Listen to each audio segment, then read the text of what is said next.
Bonjour. Aujourd'hui, nous allons voir comment le développement de l'industrie locale peut aider les pays à stimuler leur PIB et, de facto, à renforcer leur position dans l'économie mondiale et ce que j'appelle de la dépendance à l'indépendance économique.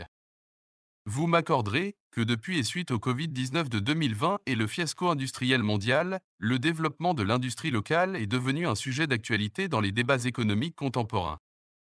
C'est un domaine qui intéresse les gouvernements, les politiciens en général, les organisations de la société civile, les milieux d'affaires et les citoyens en général. Cette petite analyse se propose d'explorer les différentes dimensions de ce domaine en se basant sur une analyse rigoureuse des travaux académiques, des études de cas et des données empiriques disponibles. Alors commençons. Le développement de l'industrie locale peut être compris comme un processus qui vise à renforcer les capacités productives des entreprises implantées dans une région donnée. Il s'agit de favoriser l'émergence de clusters industriels qui regroupent des entreprises de secteurs connexes et qui bénéficient de synergies productives et d'effets d'apprentissage mutuels. L'objectif premier est de stimuler la croissance économique locale en créant des emplois, en augmentant les revenus, en réduisant la pauvreté et en renforçant la compétitivité régionale. Les raisons pour lesquelles le développement de l'industrie locale est important sont multiples et variées. Tout d'abord, le développement de l'industrie locale contribue à la création d'emplois. Les entreprises implantées dans une région donnée ont tendance à recruter des travailleurs locaux, ce qui peut réduire le taux de chômage et améliorer les conditions de vie des populations concernées. De plus, les emplois créés par les entreprises locales sont souvent de meilleure qualité que ceux offerts par les entreprises étrangères qui opèrent dans la même région. Ensuite, et très important, le développement de l'industrie locale peut réduire les coûts de transport. Les entreprises locales produisent des biens et des services destinés à la consommation locale en majorité, ce qui réduit les coûts de transport des marchandises.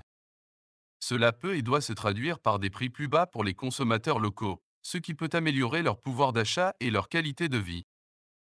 Par ailleurs, le développement de l'industrie locale contribue à soutenir l'économie nationale du pays. Les entreprises locales fournissent des produits et des services à la communauté, ce qui renforce bien souvent les liens économiques et sociaux entre les différentes parties prenantes. De plus, et non négligeable, les entreprises locales sont plus susceptibles de faire des dons à des organisations locales et de soutenir des initiatives communautaires, ce qui peut améliorer le bien-être général de la population. En outre, le développement de l'industrie locale et nationale peut réduire l'empreinte carbone dans bien des cas. Par exemple, les entreprises locales réduisent les émissions de gaz à effet de serre liées au transport de produits sur de longues distances en utilisant bien souvent le transport ferroviaire. Cela peut contribuer à lutter contre le changement climatique et à promouvoir le développement durable et à développer d'autres emplois dans le secteur climatique. Enfin, le développement de l'industrie locale peut augmenter la diversité des produits disponibles pour les consommateurs locaux, ce qui n'est pas une chose évidente dans l'industrie liée à l'importation uniquement. Les entreprises locales peuvent offrir une plus grande variété de produits locaux, ce qui peut améliorer la diversité des produits disponibles pour les consommateurs. Cela peut également favoriser l'émergence de niches de marché et de produits de qualité supérieure qui peuvent être commercialisés à l'échelle nationale ou internationale. Voici maintenant quelques exemples de plusieurs pays qui ont connu des difficultés économiques en raison de l'absence d'une forte industrie locale et nationale. Je ne vais pas les énumérer ici par ordre de gravité, mais voici la liste. Haïti. Haïti est un pays qui a longtemps dépendu de l'exportation de matières premières telles que le coton et le café. Cette dépendance a rendu l'économie haïtienne vulnérable aux fluctuations des prix des matières premières sur les marchés mondiaux. La faiblesse de l'industrie locale a également empêché le pays de développer une base manufacturière solide qui aurait pu créer des emplois et stimuler la croissance économique. Le Nigeria. Le Nigeria est un pays riche en ressources naturelles telles que le pétrole, le gaz naturel et les minerais. Cependant, la dépendance du pays à l'exportation de matières premières a entravé le développement de l'industrie locale. Le pays n'a pas réussi à diversifier son économie et à créer des emplois dans des secteurs autres que l'industrie pétrolière. De plus, cela a laissé le pays vulnérable aux fluctuations des prix du pétrole sur les marchés mondiaux. La Grèce. La Grèce est un exemple récent d'un pays qui a connu des difficultés économiques en raison de la faiblesse de son industrie locale. La Grèce a connu une grave crise de la dette au cours de la dernière décennie. Les analystes économiques ont souligné que la dépendance de la Grèce aux importations et son manque de compétitivité dans les secteurs manufacturiers ont contribué à une crise économique aiguë. Le Venezuela. Le Venezuela est un autre exemple de pays qui a connu des difficultés économiques en raison de l'absence d'une forte industrie locale. Le pays est riche en ressources naturelles telles que le pétrole, mais la dépendance du Venezuela à l'exportation de matières premières a empêché le développement d'une base manufacturière solide. La crise économique qui sévit actuellement dans le pays est largement attribuée à la faiblesse de son industrie locale. Et cela sans oublier l'Argentine. L'Argentine est un autre exemple de pays qui a connu des difficultés économiques en raison de la faiblesse de son industrie locale. Dans les années 90, l'Argentine a connu une période de libéralisation économique qui a entraîné une forte dépendance aux importations et une faiblesse de la production nationale. Cette politique a eu des conséquences économiques désastreuses dans les années 2000, lorsque le pays a été confronté à une crise économique majeure. La faiblesse de l'industrie locale en Argentine a rendu le pays vulnérable aux fluctuations des prix des matières premières sur les marchés mondiaux et aux chocs économiques extérieurs. Les secteurs clés tels que l'agriculture, l'énergie et les industries extractives ont été les principales sources de revenus pour l'Argentine. Cependant, l'absence d'une base manufacturière solide a rendu le pays dépendant des importations pour la plupart des produits manufacturés, tels que les équipements médicaux et les produits électroniques. Au fil du temps, l'Argentine a pris des mesures pour développer son industrie locale et diversifier son économie.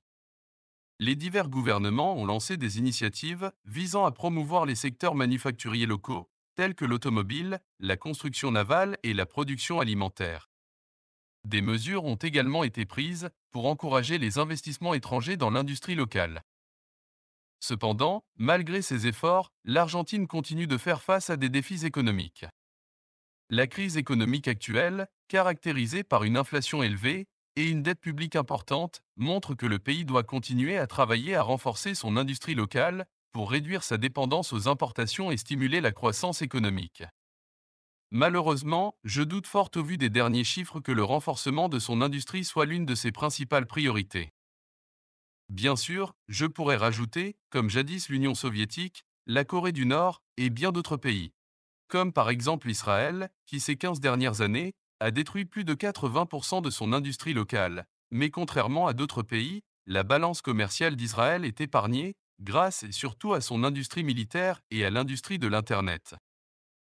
Et maintenant, l'influence directe sur le PIB. Le rapport entre l'industrie locale et le PIB d'un pays est très important, car il montre l'importance et le niveau de l'industrie dans l'économie de ce même pays.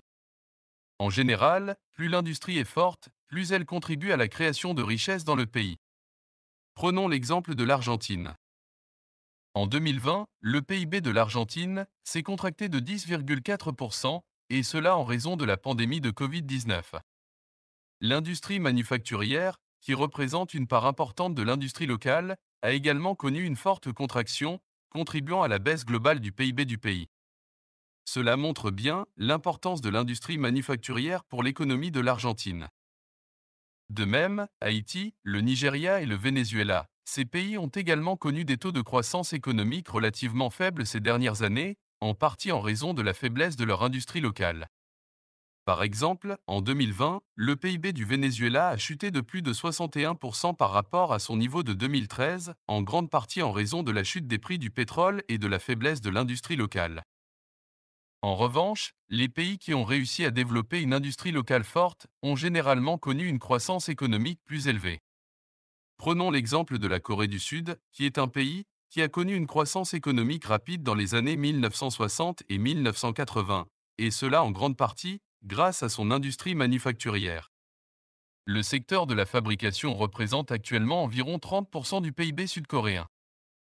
En somme, il faut se rappeler que le rapport entre l'industrie locale et le PIB d'un pays est important pour comprendre l'impact de l'industrie sur l'économie du pays. Les pays avec une forte industrie locale ont tendance à avoir une économie plus diversifiée et plus résiliente, tandis que les pays qui dépendent fortement des importations ou de l'exportation de matières premières ont tendance à être plus vulnérables aux fluctuations économiques.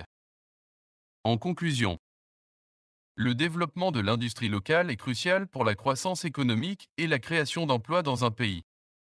Les pays qui ont été en mesure de développer une base manufacturière solide ont généralement connu une plus grande croissance économique et une meilleure résilience aux chocs économiques. Cependant, il est important de reconnaître que le développement de l'industrie locale nécessite des investissements à long terme, une planification stratégique et un ensemble de politiques qui encouragent la croissance de l'industrie locale. Les gouvernements devraient adopter des politiques qui encouragent le développement de l'industrie locale, telles que des incitations fiscales pour les entreprises locales et des investissements dans la formation et le développement des compétences des travailleurs. Au total, le développement de l'industrie locale est un élément important de la croissance économique et de la création d'emplois dans un pays, et les gouvernements ont besoin de stratégies à long terme pour encourager sa croissance, tout en travaillant en collaboration avec les entreprises pour créer des politiques économiques efficaces qui dureront pendant des générations. Et voilà, j'espère que ces petites analyses aideront certains d'entre vous, et si vous avez des questions, n'hésitez pas à me contacter.